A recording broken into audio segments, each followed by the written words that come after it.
right? So let's talk about 30-minute affiliate. Let's talk about structure and strategy for affiliate promotion. So before you even get started, you should already be in a communication mode. We talked about that the other day. Build in asking questions of your subscriber list and write to them every single day. Provide value every single day, right? That's not a secret. And then the key to an affiliate promotion is this: the value you're giving to your client in the promotion. And then you and I should not be dependent on affiliate marketing to meet whatever our goals are. Right? So affiliate marketing should be extra. Now, again, I realize some people make this their full-time, their full-time, let's say their full-time business. But ultimately, if you are a product creator or you are a service provider, then that should be your primary business. Affiliate marketing or affiliate promotion is extra. Right? Now, it should supplement your goal, because if you do that, you're going to make all the right decisions about how you go about picking affiliate offers. Typically, if somebody has to depend on an affiliate promotion in order to make their money for that month or to make their money for that quarter, they'll promote something that isn't necessarily in their best interest. They'll promote something that's outside of their niche because of the let's say the bright shiny object is you can make a lot of money because everybody's making money promoting this. Well, is that going to be good for your subscriber list? And the only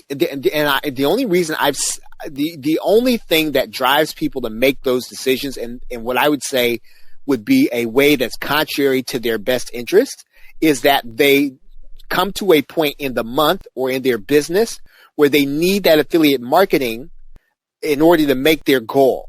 And I do not think you should be depending on affiliate marketing to make your goal. Okay, so a good affiliate promotion happens in the 30 minutes you spend every day getting to know and provide value for your client. And so one of the best things that you and I can be doing is sort of before any affiliate promotion, we should be writing to our subscriber list every day providing value, right? And that typically is going to take you 30 minutes every day to provide something of value. It's going to be worth it when you actually have to do an affiliate promotion. Just be willing to test it over time. And again, I'm just talking in general right now. And then use an autoresponder that tracks your open rate and clicks. The major autoresponders do that: Aweber, GetResponse, Constant Contact. Now, again, I've heard that it can be difficult until you know how to use them to get into an inbox, but there are ways that you can actually go about email marketing to get into the inbox. We want to talk about affiliate marketing, though. And basically, your traffic is going to determine the offers you choose. Who are the people who are already on your subscriber list? Are they buyers? What did they buy? Because all subscribers are not created equal to you. And that does not mean that they're not all worth your time. It means then that if you created some software and you built a list of software buyers, then thinking about the PLR offer that just came out and you're going to promote it may or may not be the best thing to be doing. And so this is one of those things that we want to sort of think about. How did the people come onto our subscriber list? And so what can we then do in order to kind of make their lives better based on what they already bought? Just because everybody's promoting something already, it doesn't mean you have to do it. And just because everybody's making a lot of money with this one thing doesn't mean you have to do it. Doesn't mean you should do it. Right? And I've seen this with affiliate marketers. I've seen this with internet marketers. You sort of get outside of your lane and then you start promoting things. And then this is how it comes to the point where a person can start depending on affiliate marketing, because what ends up happening is you just kind of burn out your subscriber list on other stuff. Right? When somebody comes to your subscriber list, they came to you because they bought something from you. You sort of understand, you know something about them, and you want to, in my opinion, try to stick in that frame of reference so you continue to help them for the reason they came to you in the first place. All affiliate offers are not equal. Pick offers based on those that will benefit people in the way you came to know them. Right? So if you came to know them because you provided a service and that service was, let's say, that service was doing installation, right? Continue to pick things that are related to that, right? Continue to pick things that they know based on what they've already bought, right? Don't try to guess, right? Because you see that there's a big launch, it's a big time marketer. They're going to be paying some big time commissions. And there's room for all that, right? We don't have to be teetotalers. We don't have to be, sort of locked in anything. But what I'm saying to you is that you can be just as profitable, kind of focused, instead of being all over the place, just kind of grabbing something just because something is supposed to make a lot of money. There are a lot of ways to make a lot of money in internet marketing. Those are the part of your opt-in list. Let's say they didn't buy from you. How did the people who got into your opt-in list, how did they get there? That's what you want to start thinking about when you start thinking about what kind of offer you're going to be promoting. If you know the people, how they got to you, then picking an offer should not be very difficult. And then, of course, it always comes back down to, right, what problems are they trying to solve every day, right? When you know that there is a product that will solve a problem that the people on your subscriber list are having, you need to promote that product, and it really does not matter if there's a launch or not. All that really matters is that you know it and that you know it's going to benefit them, right? So don't feel like just because you're not promoting a launch, first of all, you're not going to make any money. That's just not true. I mean, you can actually earn as an affiliate, and you don't have to promote things that are associated with a launch, right? In fact, in some cases, you're going to be competing against probably nobody, right, on a particular day. So what's a good offer, right?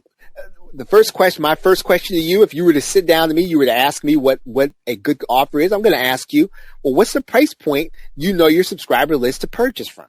And you ought to know that based on what you sold them and what they became part of your list on. What was the price point? Right? You should have a pretty good idea of what the price point is going to be. And look, if something is a good offer and you want to promote it and it's way out of your league, then listen. Not way out of your league. That's a bad way to put it, but way out of the price range of the people that are going to be part of your email marketing list, then man, there's no reason necessarily to take a 2 or 3 days and promote something that is not necessarily going to even be in their price range. If you had somebody come to you from an affiliate marketplace, it's a good chance you may have success in that marketplace. So in other words, let's say you sold something on Warrior Plus. There's a good chance that if you found an offer on Warrior Plus, that offer will work for you. If you launched on JVZoo and that's how they came to you, there's a good chance that if you want to promote something, you can probably find somebody to promote something well on JVZoo. The other thing is, now when you start doing it, you're going to hear a lot of words, right? People are going to start talking about EPCs. They're going to start talking about conversion rates, and quite honestly, folks, those are just words. It's not always going to be the sole thing you and I need in order to make that decision. Because, the fact of the matter is, with people going to landing pages first, you and I really don't necessarily have a true picture of the conversion rate of anything as an affiliate. We don't have a true picture of, let's say, the EPCs, because again, people are, if I say gaming the system, it sounds negative. It's not meant to be. It's just that number is not a true number. The only way you can get that true number is if I sent people exactly from one link to one straight to the offer and they were all going that way. I could make an assessment, but I can't do that because lots of people are going to be coming in different ways. Some are sending people straight to the offer, right? So again, and then, so those statistics can be misleading. Now, what you want to do with statistics is you want to look at the trend, and you want to look at how they move. So in other words, it goes back to calculus, right? It's moving numbers. So in other words, how do the numbers trend? How do the numbers move?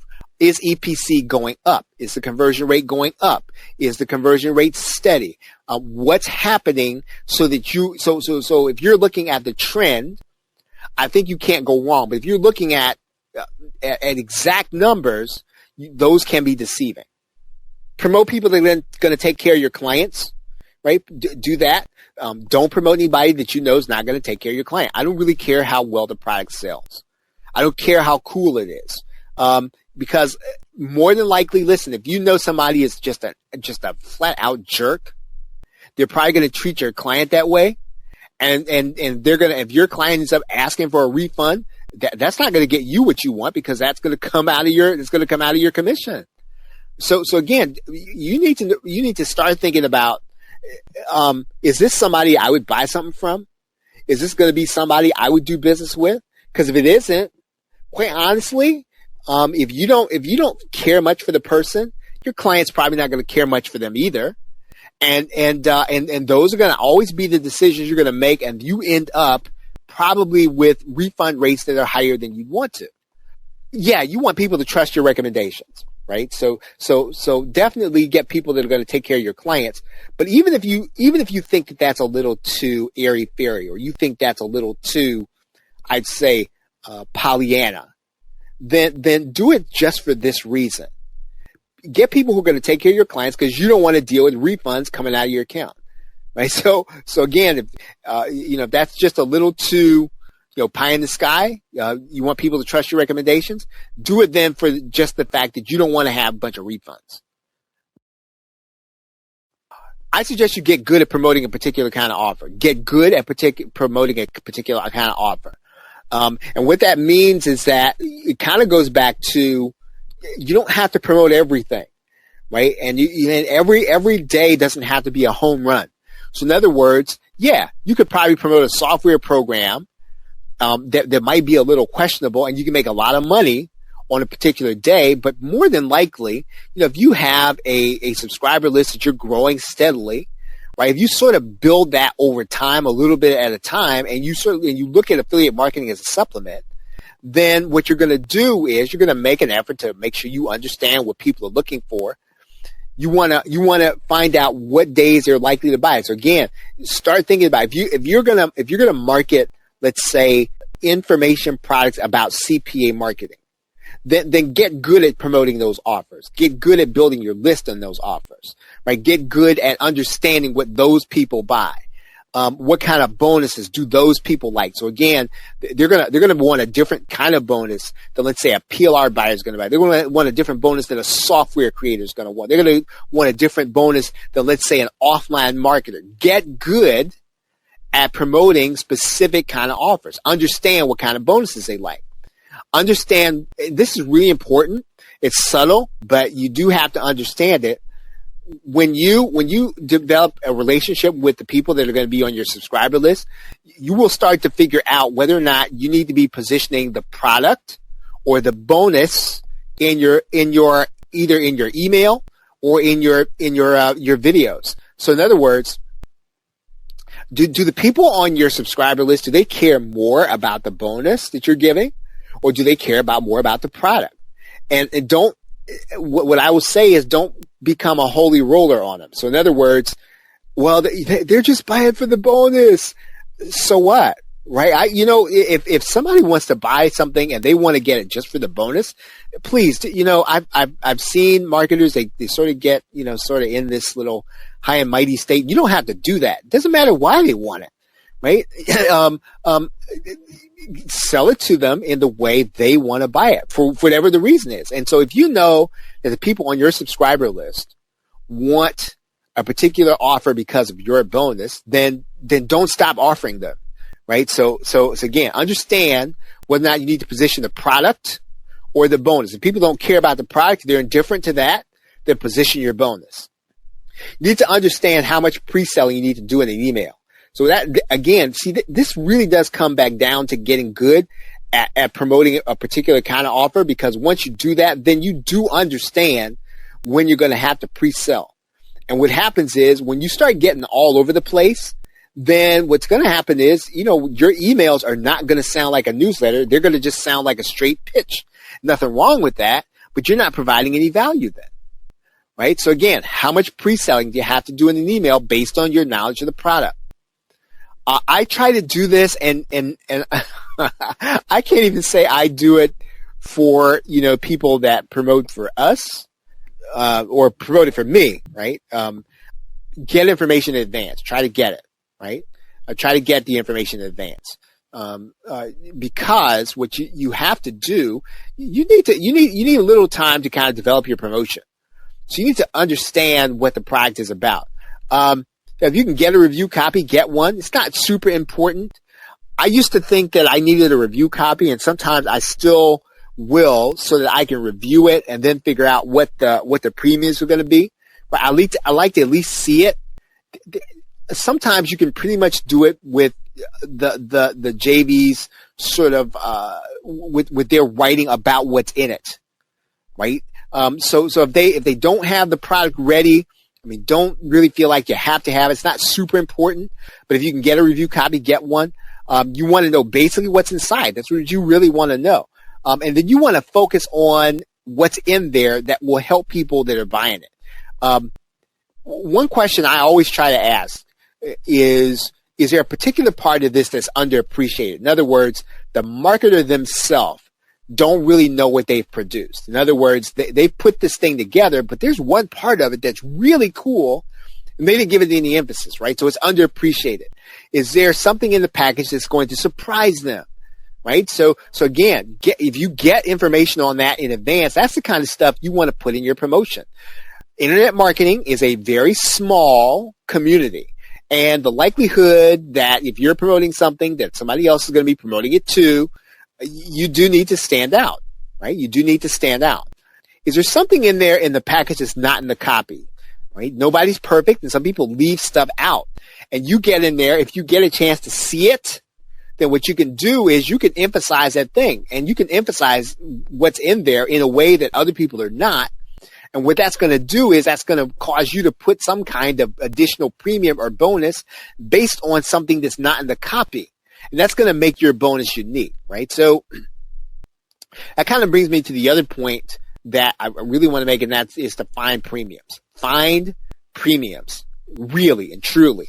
Bonus incentives matter. They do, right? And so I think you do need to spend money up front to have nice premiums, right? So if you're going to be involved in internet marketing, you're going to be involved, you're going to build a list, go ahead and spend some money for some nice premiums to give people, right? Make sure you get the rights, the rights to it, but go ahead and spend some money because if you want to make money as an affiliate marketer, then you're going to have to create some value.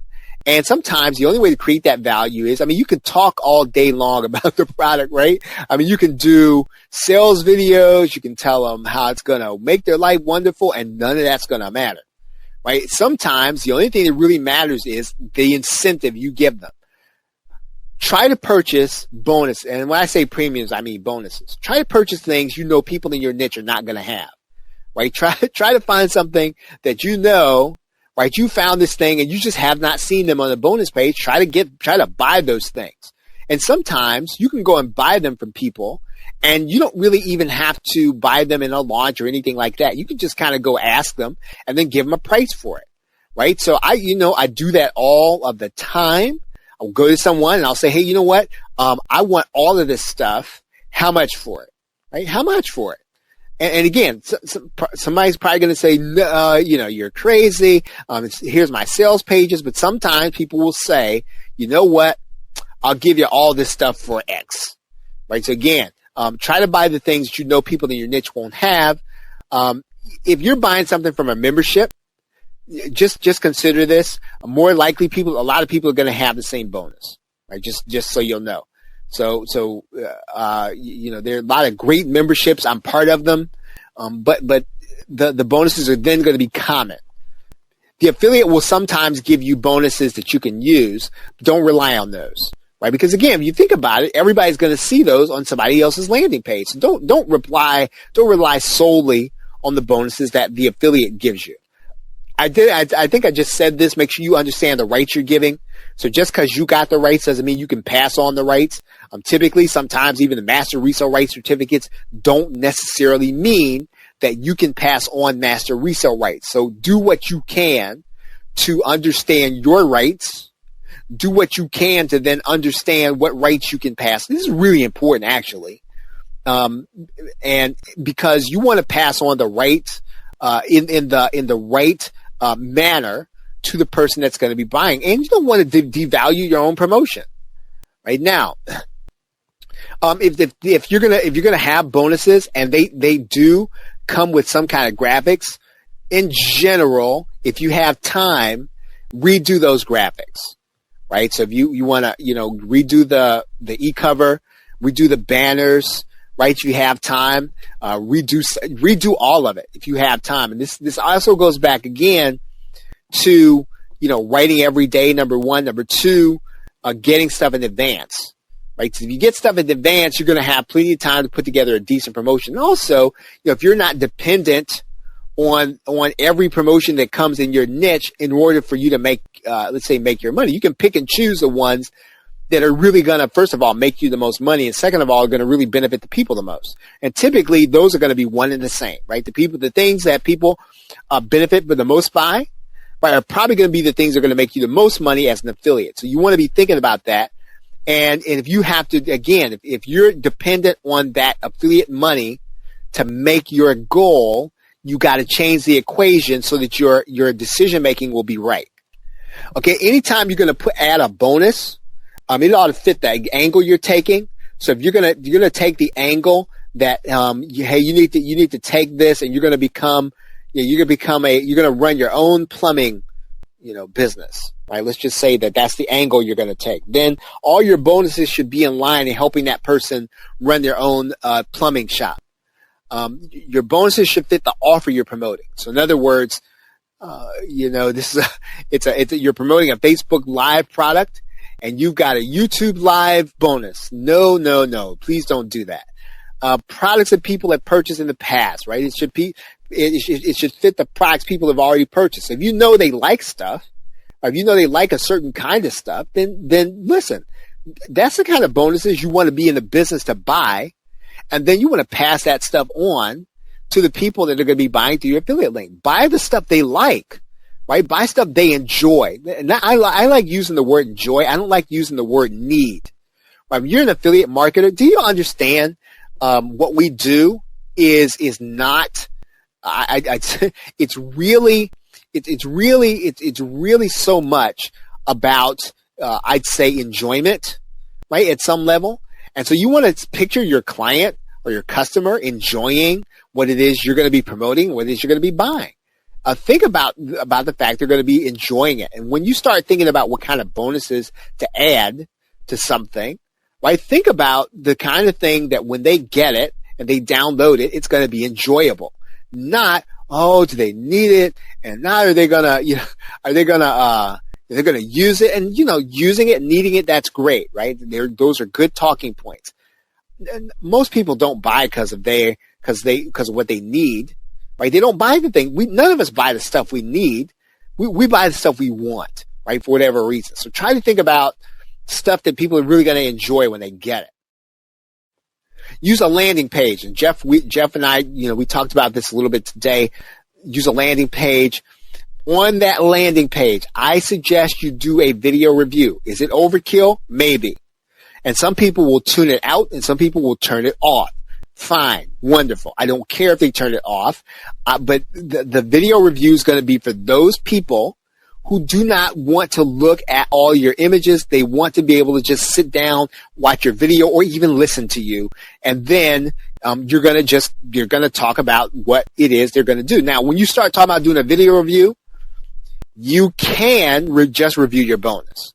Right? So in other words, it's not about the product, it's about your bonus. So during your sales video, people get to your landing page, review your bonus. Right? You don't have to review the product, review your bonus and how it fits into what the product is doing. You can also review the product and how people are going to benefit. Now again, that's a choice.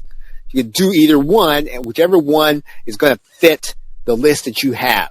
And then do a video review of why either one of those things are going to benefit the client or both of them. Right? Review your bonus. Review the product, but I said this yesterday that a landing page video, and especially for an affiliate promotion, remember they're going to leave your landing page. They're probably going to go and see another sales video. Please do not go beyond 3 minutes. Right? Really, 1 or 2 minutes is more than adequate. 1 minute is best. If you're going to do a video review, you're going to autoplay the video when they get to your landing page. Please try to keep it right close to 1 minute. Whatever you do. So it doesn't leave a lot of time for you to, oversell something. Cause you're really dependent, you're really dependent on the person that is going to, you're dependent on the person that's going to, let's say that they're going to go ahead and make the purchase at that point, right? So again, your review, you're dependent on the person who is doing the sale, right? That's what I want to say. So in other words, you decide to promote a product, right? You decide to promote an affiliate marketing offer. And so what you want to do is you want to be dependent on that person to make the sale. Now, if you think that person didn't do a good job on their sales page, then you might have to do more on your bonus.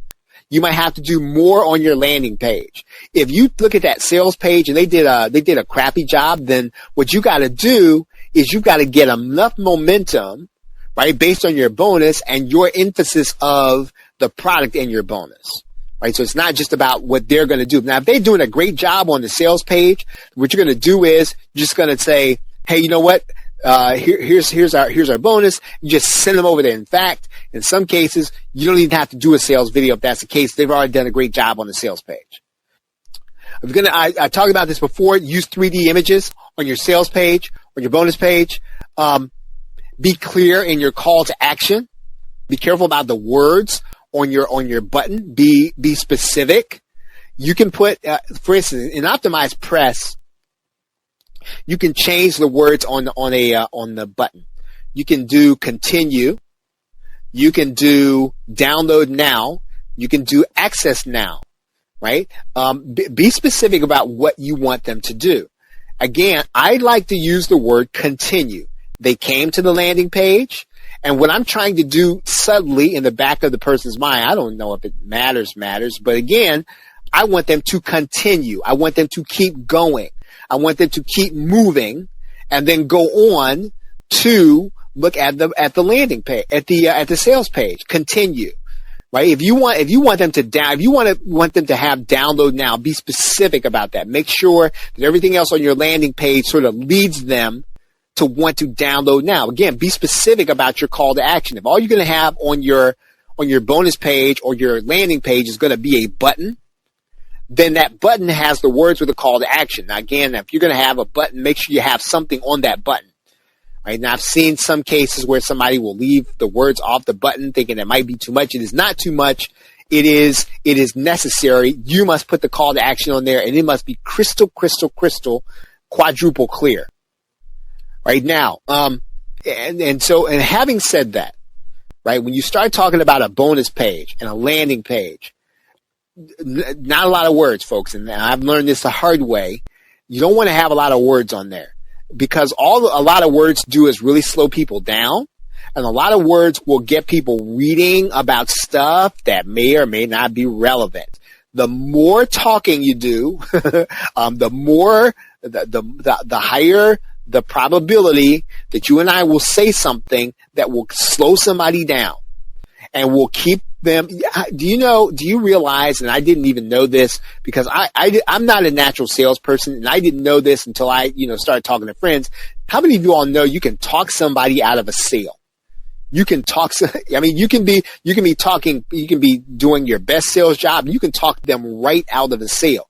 So I'm saying to you, your job on that landing page is to get people to the sales page with momentum, right? Again, so what's the momentum depend on? Well, if the momentum depends on this. How good a job did the vendor do on their sales page? If they did a crappy job, then you got to generate the momentum. If they did a great job, then you got to move them quick. The momentum is going to be determined by the person who created the offer. Right? Does that make sense? I know I kind of blew through that. So if you get that, put the number 4 in the question box. If you sort of get that concept, right? So again, what you're doing on the landing page is you are generating momentum. Jeff's question is, how about if they overdid the sales page? 15-minute sales videos times 2, right? Yeah, typically when somebody does that, they feel they've tested it. And everything's going to come back down to you got to have a lot of trust in that person, and you got to have some trust that if you send visitors there, they're not going to get talked out of it, right? So if you trust them that they did test it, that it's not just them kind of running off at the mouth, then I would say then it's good. Then you gotta move them fast off the landing page, right? So in other words, you can't have them spending a lot of time. They've got to get a clear picture of your premium or your bonus and move quickly on to the sales page and let them do the sales job. Your job is to let them see stuff fast and get them off of there, especially if they're going to have a 15-minute sales video. Oh man. Okay. Yeah. EverFunnels. I haven't heard of it. Yeah. It's the folks who did EverLesson. I think that is. Yeah. Yeah. Right. Yeah. Oh, so that's probably Chad Nicely, and Chad Nicely does long sales videos. I don't, I have not sent people the long, I don't think I have, right? I don't think I've sent people to long sales version, right? To sales videos. So I don't know that, I don't know that I've promoted somebody with long sales videos. I don't know that I have. It's not that I won't. Right. So yeah. Yeah. No, I may think about doing something like that and I may not. Yeah. Dan says it's the same as EverLesson with the funnels added in. Okay. Right. Yeah. It's an interesting thing, right? I'm probably going to stay old school and stick with optimized press. I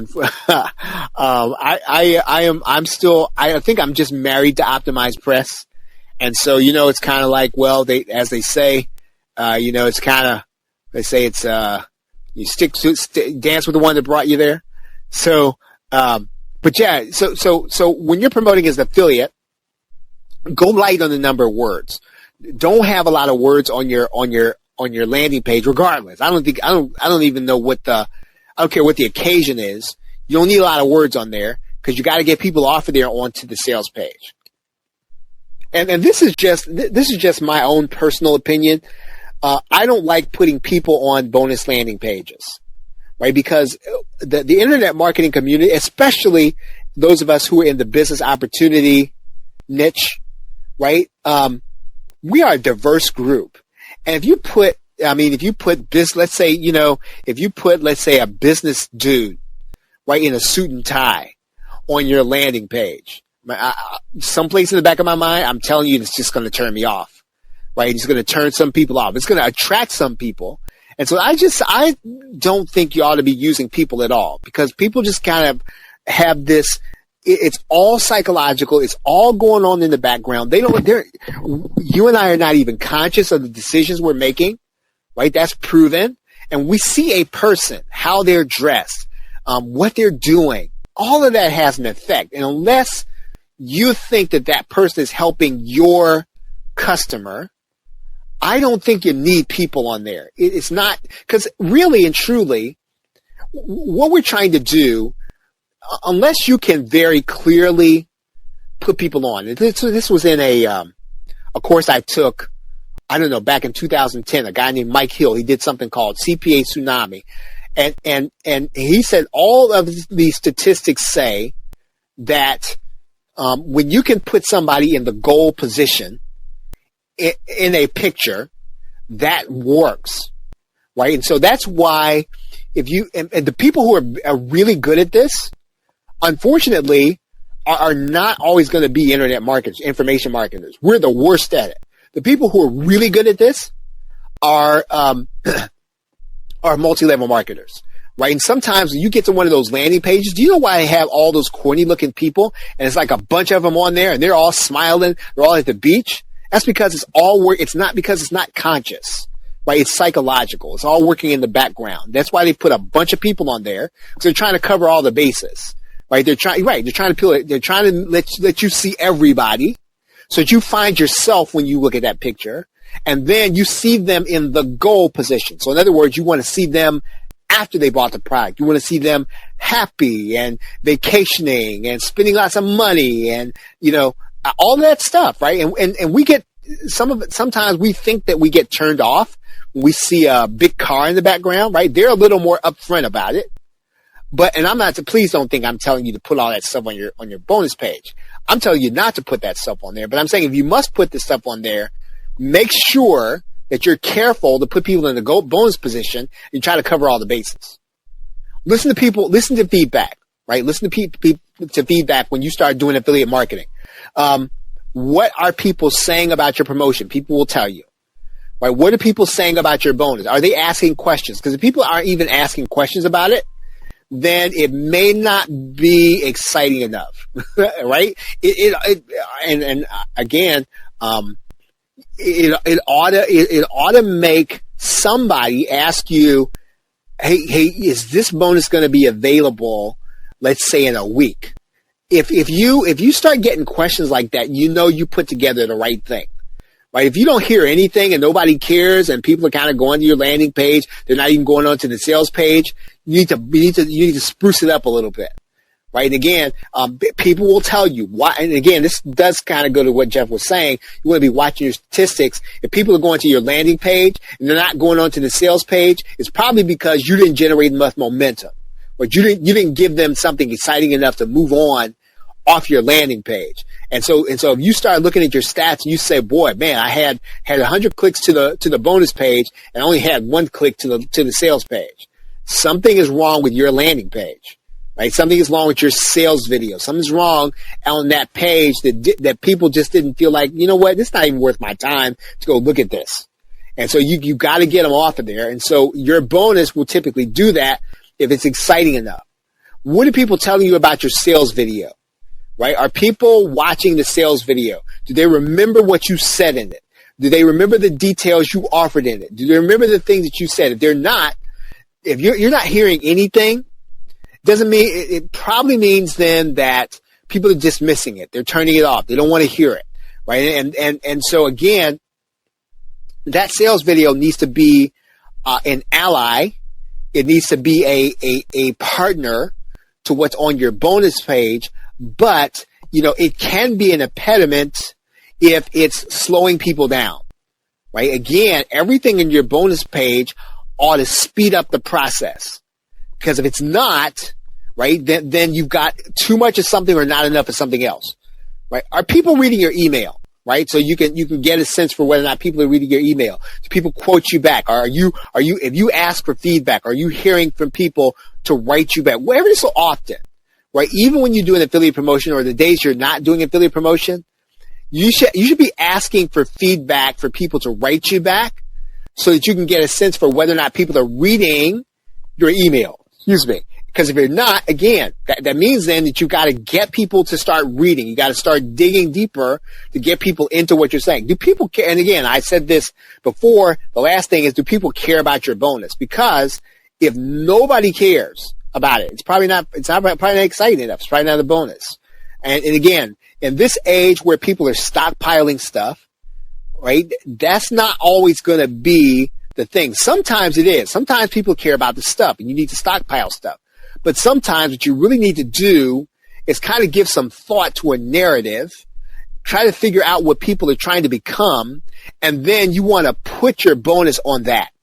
Because trust me, when you were competing against other affiliates, most affiliates are pressed for time, right? And I shouldn't say this, but most affiliates are probably going to put together their promotion about an hour before the launch, right? But you can beat any affiliate if you know about it ahead of time, if you put a little time into it.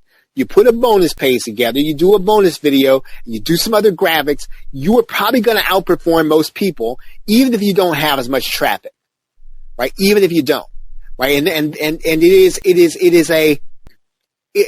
I don't know why that is. It just is, right? So again, put something together that people are going to care about.